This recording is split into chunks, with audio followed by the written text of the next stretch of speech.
Are you connecting?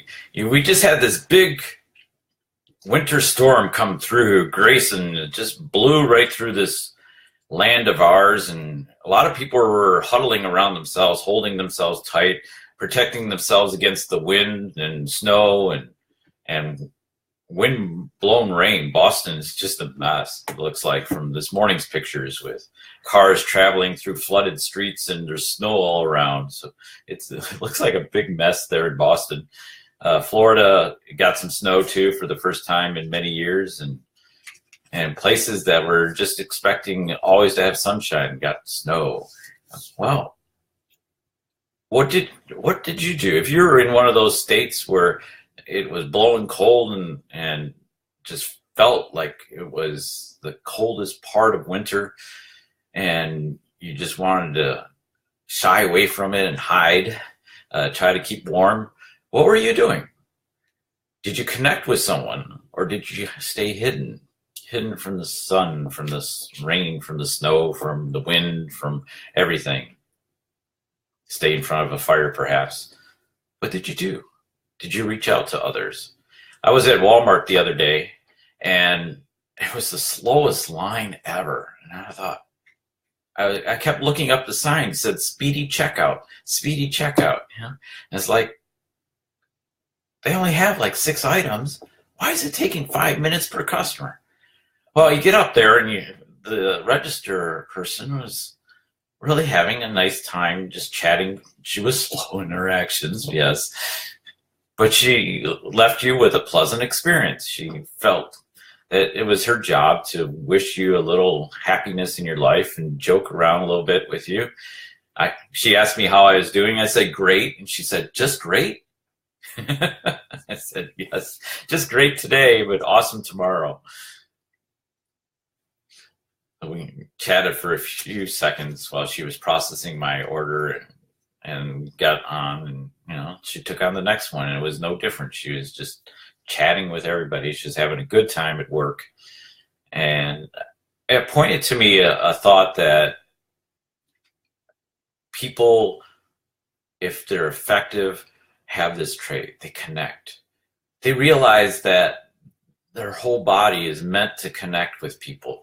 They have eyes to see and appreciate the wonderment, the value that other person has, perhaps to see that they may be down a little bit and raise them up.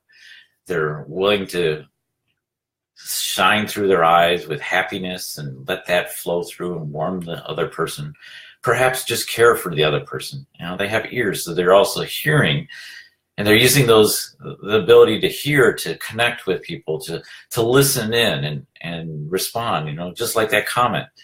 How are you doing today? And I said, great. And she said, just great. Just great? She said, just great. She listened in to what I was saying before she responded with the next question or the next comment. Isn't that wonderful? And then she spoke appropriately.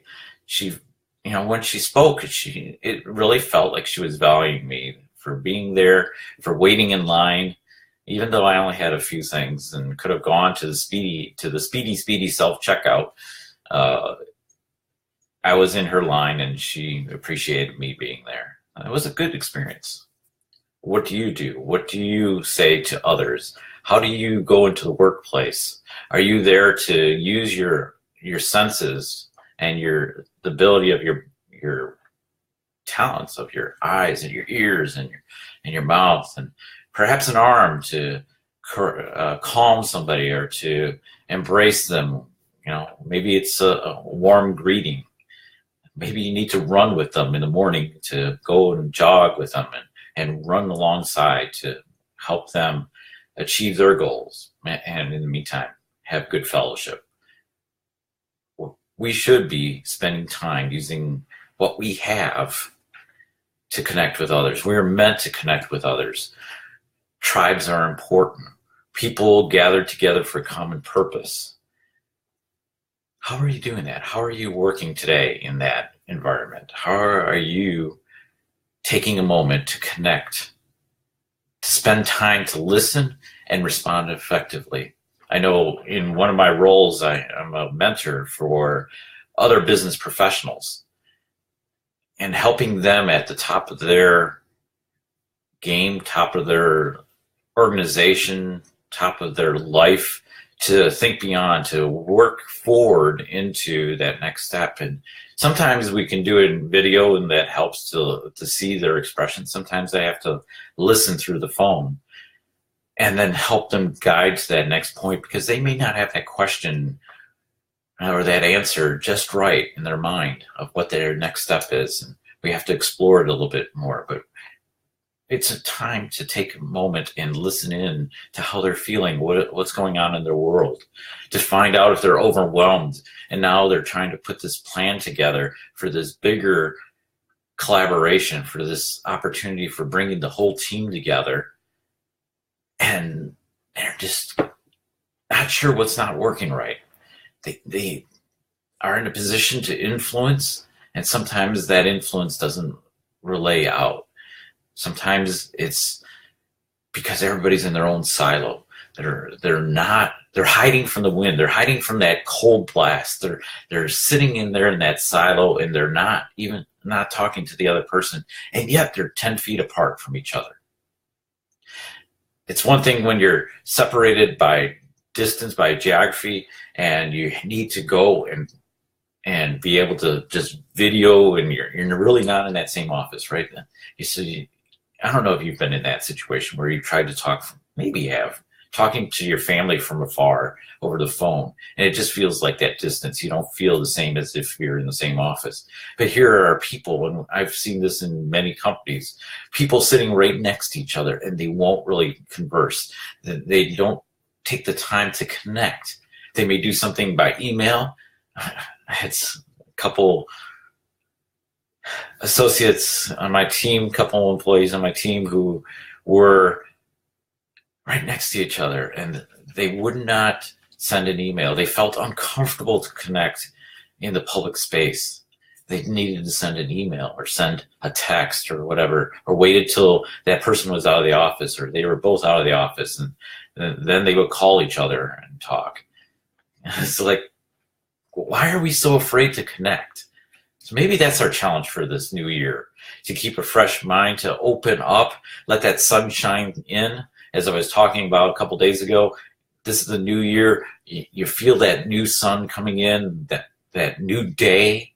Maybe that's what we need to do today, is really just allow that window to open, and for us to connect. Let that sun reflect off us to another person. Would you be able to do that? Would you take that step?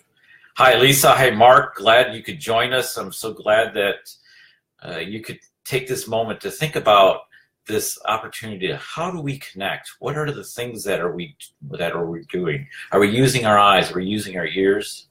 Are we saying the right things? Are we embracing someone or walking alongside them to listen to their needs? Let's take this day to figure out, as we go into the weekend, whose lives we can touch today. Who are we going to come in contact with? Let's get prepared for that. Let's take preparation and start working on, what's the question we might need to ask? What's the persona that we need to embody to meet that person effectively, to keep them feeling warm, to feel the value, to feel that they're appreciated. I hope you do well. I'll probably be back this weekend, and maybe tomorrow. I'm looking to try to pull something together for tomorrow and give an opportunity to think into this next step of how we can go to the apex, to the top of our game, top of our life, and look beyond, because we know that there's someone else that we need to touch. Somewhere around this world, it may be right next to you, maybe somewhere down the road, maybe in another state, in another country. Someone's waiting for you to embrace them, to talk with them, to make them feel valued, to learn from your experiences, to grow and be better. So take this moment to think and then act and learn how to connect more effectively. Be well today. Take care. We'll see you soon.